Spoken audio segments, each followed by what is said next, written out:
Okay, Broker Jimmy here for question 7 on the 7th edition practice exam for brokers. When a broker receives an earnest money deposit from a buyer, the broker, question mark, the broker, what can the broker do? What do we know about escrow deposits? We know that escrow deposits have to be deposited within 1 business day to the broker and 3rd business day for the broker to put it in his trust account or escrow account.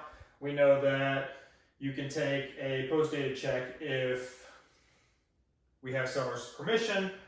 We know that if it's over $10,000, we need to report that to the IRS. It's cash deposit, right? So let's figure out what else they're asking for. Let's look at the answers to the questions.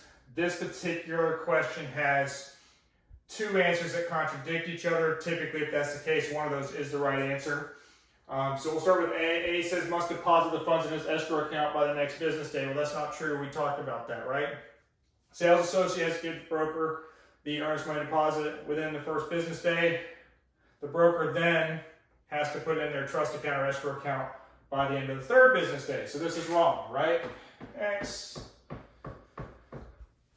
Second one says, is responsible if the check is dishonored even if they made a timely deposit. Well, if you make a timely deposit, you haven't done anything wrong. So if the check bounces, who's responsible? The person that bounced the check, not the broker, right? You did things in a timely deposit. Now, if you turn that check in after that period and the check bounces, then you're going to be responsible for that as a broker. So you need to make sure you're careful and make sure you're turning in escrow checks timely. What I typically do is I have them deposited to the closing agent directly, and then we have a receipt. We don't have any issues there.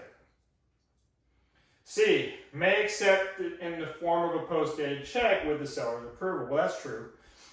D, may never accept a post-dated check because of its illegal status in Florida.